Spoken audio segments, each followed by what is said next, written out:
petite piste cyclable pour quitter Sabana de Torres. Bon, ça a l'air sympa ici, ouais. Et là aujourd'hui, je vais peut-être prendre la pluie. Il y a un ciel lourd. Donc je vais peut-être pas aller aussi loin que j'aurais eu envie. Et tant mieux, ça va m'obliger à m'arrêter. J'arrive pas à m'arrêter en fait. Et puis la pousse nuit, j'ai rien entendu. Donc je dois quand même bien dormir.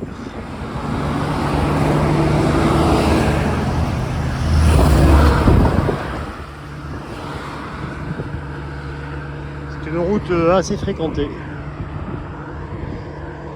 Ça me vrille la tête les camions là. Je vais me remettre de la musique je crois. Pour m'isoler du bruit. Bon, heureusement que j'ai cette bande là pour rouler. Mais je me méfie quand même parce que pas mal de camions, ils restent collés à la ligne blanche là.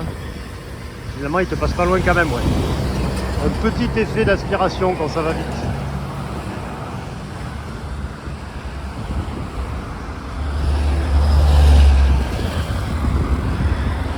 Et oui, ça circule, oui. Bon, en même temps, je suis entre... il y a toujours ces champs de palmiers là. Je suis sur l'axe principal entre Santa Marta au nord, hein, le port.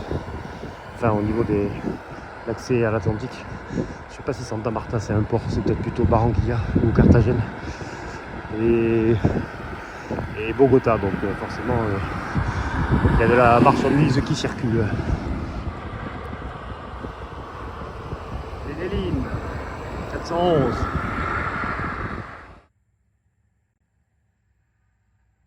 Voilà les noix récoltées pour faire l'huile de palme.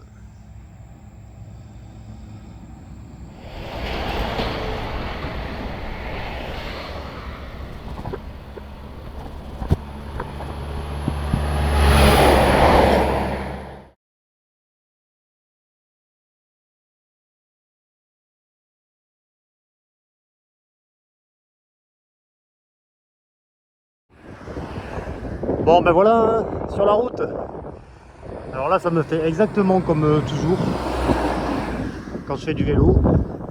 C'est les 50 premiers kilomètres où il faut que mon corps se mette un peu dans l'histoire.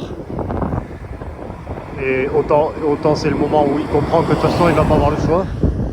Et après à 80 km c'est souvent une espèce de déclic là. Ça va être une espèce de montée d'endorphine. Et là je sens que je peux rouler jusqu'à la fin de la journée quoi. Et ça me fait ça tout le temps, même en France là. C'est vraiment un cap ces 80 km, c'est étonnant.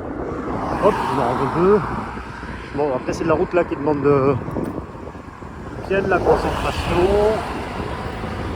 Ce bas côté là, je fais attention à ce que je tiens. Le guidon que d'une main. Ce bas côté il est plutôt comme ça maintenant souvent là. Donc quand il y a des salves de camions, ça fonctionne un peu par salve. Ils sont tous bloqués derrière les camions depuis 20 bornes là. Donc quand ça arrive, ça fait pendant 2-3 minutes là, il y a du trafic, puis après ça se calme. J'arrive à jongler entre la chaussée et ce bas côté là, avec le rétroviseur, qui à mon avis est indispensable, pour voir ce qui arrive derrière, en tout cas très confortable. Ouais voilà, je vous raconte ma vie. Donc je pense que ce soir je vais aller assez loin. Là où je m'étais dit que je pouvais peut-être aller, c'est-à-dire à Puerto Berrio, là où je vais rejoindre la Sierra centrale, et enjamber le Rio Magdalena. Alors en plus avec la musique là, ça augmente la frénésie là et le plaisir de rouler. Donc il y a des moments là, je suis carrément sur le dance floor là et je suis John Travolta sur le vélo quoi. Et là tu te dis oh non, ils vont tous me redoubler, ceux qui m'ont déjà dépassé relativement proche. Un bouchon généré par le péage, donc c'est comme chez nous. Ici les routes elles sont toutes payantes, à un moment ou à un autre, quel que soit l'état de la route, il y a un péage. De toute façon les gens qui ont des voitures, voilà c'est ce style de voiture. Une classe quand même relativement aisée, donc ils participent ils font le choix d'avoir une voiture, mais du coup ils participent à l'entretien des routes.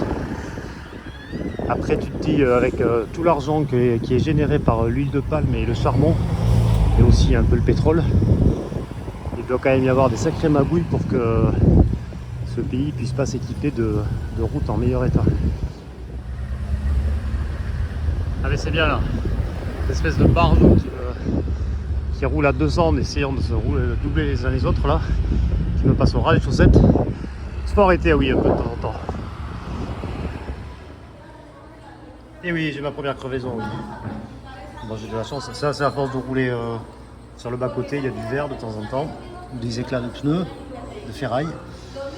J'ai de la chance, ça s'est arrivé juste devant une station-service alors qu'il n'y a pas grand-chose. Du coup, j'ai fait ça tranquillement, à longue, plutôt qu'au bord de la route, à 1 mètre des camions.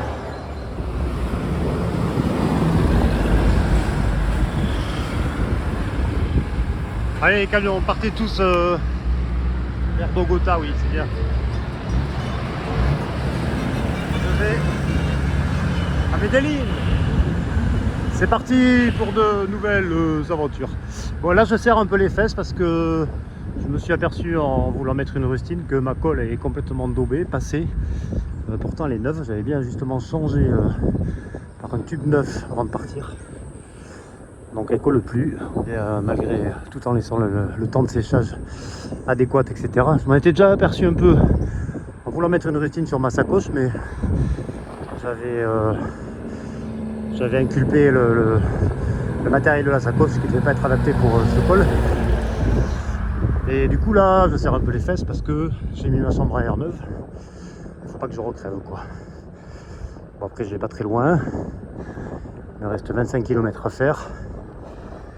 Trouver un bout de magasin qui vend des rustines, mais c'est jamais très confortable d'être sur ces lignes droites où il y a de la vie tous les 30-40 km et avec des bagnoles qui passent à fond et tu dis oh là là, ça va être galère s'il faut que je mette mon vélo dans une voiture ou sur des petits bus qui passent, mais ça passe tellement vite que on se demande qui pourrait s'arrêter quoi. Ah ben c'est bien plus tranquille en direction de Medellín. Les camions qui viennent de la côte n'arrivent pas par là à Medellín. Ils arrivent directement depuis le nord. Donc c'est pas mal pour moi ça, pour la suite. Parce que des journées comme ça, c'est quand même nerveusement assez fatigant. Et je m'étais dit que je profiterais de cette grande plaine pour essayer de faire une journée à 200 km. Parce que j'ai jamais fait 200 km. Une fois au Mexique, j'ai fait 198 km.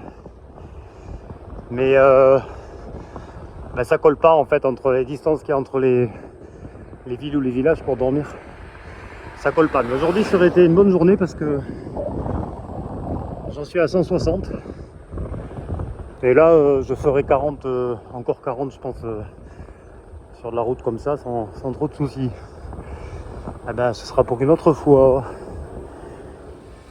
Il y a un train ici, incroyable. Ah! Et bien voilà.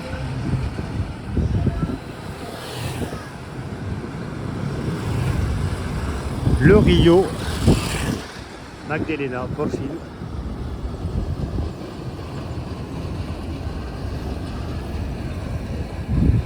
C'est donc plus de 1500 km de long.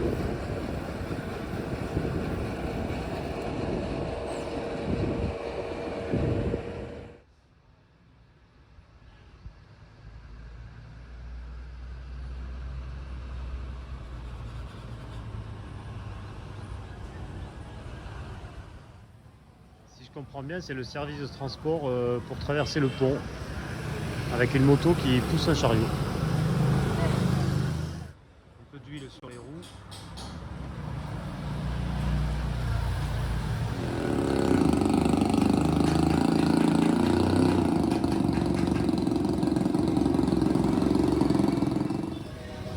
Et bien ici, ça me plaît beaucoup aussi.